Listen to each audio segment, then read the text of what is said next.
All right, now let's get to your favorite mayor, and I say that with sarcasm, and that would be Mayor Rahm. So I'm going to Mayor Rahm, Hmm. who was more or less a liberal on social issues when he was mayor of the city of Chicago, Yes. more or less, I say. So issues like abortion, gay rights, etc. Yeah. More or less a liberal. Uh, on economic issues, of course, he was a Republican. Um, so he went on the Bill Maher show. I know. By the way, you should know this about Ken. He's a huge fan of comedy. We're gonna get it. We're gonna close Yeah. with the dessert. And huge fan of comedy. Huge. So anyway, so Bill Maher. He went on the Bill Maher show about a week ago. I finally got around to watching it, and he made what he thought was a joke about calling getting into a girl's bathroom. I don't know if you saw this, I did. but okay. Well, I will now paraphrase the joke that Rahm told. Sure. He said, "If I knew when I was in seventh grade that I could get into a girl's bathroom by calling myself they, I would have done it." Okay. Hmm. So the joke is, of course, that there is no reason why somebody would feel compelled to be anything other than what they were assigned when they were born. It's all a scam for boys to get into girls' bathrooms and to see girls coming out of the stall. That was the joke, and he got a laugh from Bill Maher. Of course, Uh, Bill Maher found and it funny. found it funny because he was what Rahm was doing was essentially he had giving Maher what Maher's been doing. So I don't know if you follow this, but Bill Maher's been attacking. He attacks the Democrats, but he's also attacking the trans community. He's attacking the Democrats for caring too much about trans. Yes, he does. And so the notion is that the Democrats would have won the election had they not wasted their time and alienated America by doing things like standing up for trans people. And I'm listening to Rahm Emanuel, who again ruled as a liberal. Just so you know this, people. I know memory is short, but he was very much a liberal when he was mayor of the city of Chicago. In fact, when he was over in Japan as ambassador, he was so proud of himself because he stood up for gay rights when he was in Japan. But when he comes back to the United States, it's a different story. So, Ken, I'm like, this is the message they're taking. This is the message they're taking. They look at that 55% that Joe Biden got in 2020, and they look at the 52% that Kamala got in 2024, and they go, oh, well, the reason is Dem stood up for trans. I need to hear, and then they laugh about it, like, oh, those Democrats. And he did further other things Rahm did in that Billy Maher show where he said essentially signed on to the theory that the fires in LA were devastating because of affirmative action. So I'm saying, wow, I'm watching Rahm Emanuel evolve, transform, Devolve. You're watching devolve. Rahm Emanuel devolve. Yes. Yes, he's constantly devolving, evolving. You're right. You're absolutely correct. So your thoughts on all of this? Go ahead. Okay. So before I even start, I have to say I used to be a huge fan of Bill Maher. I used to watch Politically Incorrect as a kid all the time. Bill Maher's transition into being a jackass has been very depressing for me. Also, I am the treasurer of Youth Outlook. We do a lot of work with the trans community. And on a very serious note, that the notion that trans people asking for humanity and dignity have cost the nation an election has been so depressing can just imagine for a moment that you just want to be treated with respect and you are being blamed for the downfall of the entire nation. Trans folks are committing suicide over this. And that's not just me saying that. I know trans folks that have attempted suicide within the last 2 months. So I don't find these jokes, bunny ears, funny. They are very disparaging. Rahm Emanuel should know better, but he doesn't. Bill Maher should know better, but he doesn't. I just think on behalf of the trans community, sweet Jesus, they are owed just respect and the same respect you'd show any other human being. They have a right to say, I should be respected. And the fact that other Dems are looking at the trans community and saying, well, this is your fault, just shows how far in the bullshit the establishment Democratic Party has gone. Trans people have every right to be respected in this country. And I will stand on that 10 toes down. And the joke's not funny. It's not funny at all. Is well, it's you say Rahm Emanuel should know better, but he doesn't. Correct. Pick that statement apart. Sure. So Rahm Emanuel, let me be very clear. Rahm Emanuel knows better, but he's playing up to the crowd. He's a circus clown. He's always been a clown. He used to be a funny clown. But beginning with, even the McDonald cover-up that happened in the city, Rahm pretends to be ahead of the social curve, but he's not. I think at the end of the day, Rahm is a lot like Donald Trump in the way that he's an opportunist. He will do whatever the polls tell him he should do. So once again, we're back to this poll thing again that I started off with. He looked at a poll and he said, oh, people don't like pronouns. I'm going to make jokes about it because it's funny, instead of actually talking to people. And it's sad to see Rahm Emanuel kind of do this, but it's not surprising. Instead of trying to lead. Yes, be a leader. Being a leader sometimes means doing the unpopular thing. Mm-hmm. That's the difference between a leader and a poll watcher. Yeah. I'll broaden this because I've been following this a long time. Yeah. And Obama did the same thing. Yes. Obama, when and I point this out a lot, Ken, but it's really important to understand how politics works with Democrats. Obama began when he was state senators in favor of gay marriage. Yes. In the 90s. And why? Of course he is. I mean, look at his upbringing. He's from Hawaii, for crying out loud. He went to a fancy private school. You know, I mean, it's just, it never would occur to me that with his upbringing, he'd be anything other than support, and living in Hyde Park on top of that. Correct. Anything other than supportive of gay marriage. Correct. And then when he's running statewide as senator, he says, well, my religious convictions have me uncertain about this, so I'm going to pull back. I'm like, your religious convictions? You went to Trinity. That Reverend Wright's church. Yep.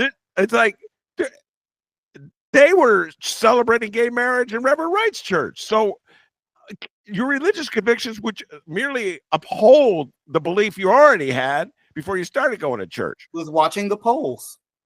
And then, as president, and that if you go look at Joe Biden's first debate against Sarah Palin, they asked him about gay marriage. He goes, I want to assure you that the Obama-Biden White House will be against gay marriage. Look it up, ladies and gentlemen. You can look it up. Then it's like coming around to that second term, he's like, I'm pretty safe here in office right now. I think I got this. All of a sudden, he's got the White House bathed in the rainbow colors, Ken. I'm like, this is so cynical, man. Go ahead. No, I will tell you something a elected official once told me. And this is an elected official that hopefully will never be reelected again. She shall remain nameless, but she said, I'm not a politician, I'm a product. And she said that to me with a straight face. And I said, you are the problem in politics. And we've had a horrible relationship since then. But my point is, you have politicians who lead, and you have poll watchers, products who just simply give the people what they think the people want. Yeah.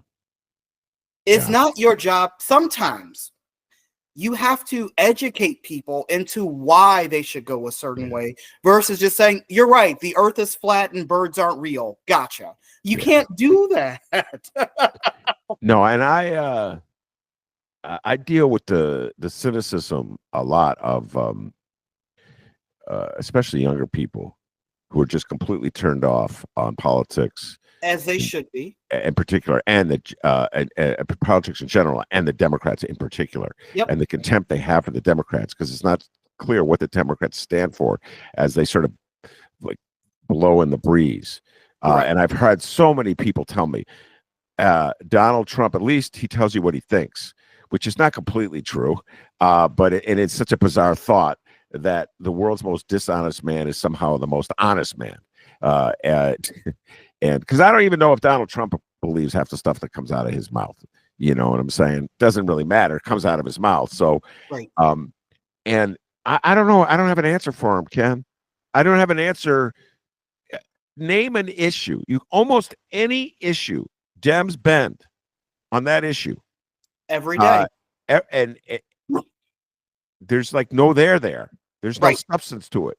And so Rahm Emanuel, who's been all over the map on gay issues, now all of a sudden he's a Bill Maher, you know, and because I think this is what it takes to get elected in the 8th congressional district or the 14th congressional district, to keep the numbers from at 55 as opposed to falling to 52. And you multiply that by every swing district in the country, and I get to be president. And I'm telling you right now, it would have been 55% if a white man had been running, no matter what he said about trans issues.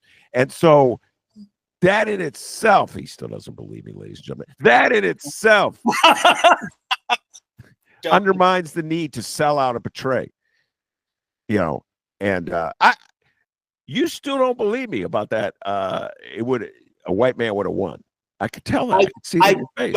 I don't believe you, because I went to town halls, and when I say town halls, I mean town halls of 50 to 100 people, and 90% of the town halls that I went to were not filled with, you know, your typical old white men. They were filled with Black and brown folks, gay folks under the age of 50. And I'm telling you, there was a huge cynicism and skepticism about Kamala and the Democratic Party. Yeah. Well, it had nothing to do with race or gender. And I will say this. I will say that I've said this, man. And now I really am going to quote Del Marie Cobb. This is Del Marie. She put this in my brain. So the number of black men who voted for Trump went up. Yes. Okay? Went up. All right. The number of black women who voted for Trump did not go up. Okay. Correct. All right. Let's just pause and think about that. All right. Isn't that interesting? So I put that to Del Marie. And you know what she said to me? She goes, well, Ben, they're black men. Men. Okay. And that let's emphasize, they may be black, but they're still men, and they have issues. Yes. With black women in power. And I feel America as a whole has issues with black women in power. And when I say this, I'm kind of torn, Ken. Follow me on this, because I want black women to be nominated and to be president or senator, et cetera, and so forth. But I see this bias, and I don't know. Like, I'm looking for a candidate who can figure out a way to deal with this bias. Hillary Clinton, as a white woman, couldn't deal with the bias. I believe a white man would have beat Donald Trump in 2016.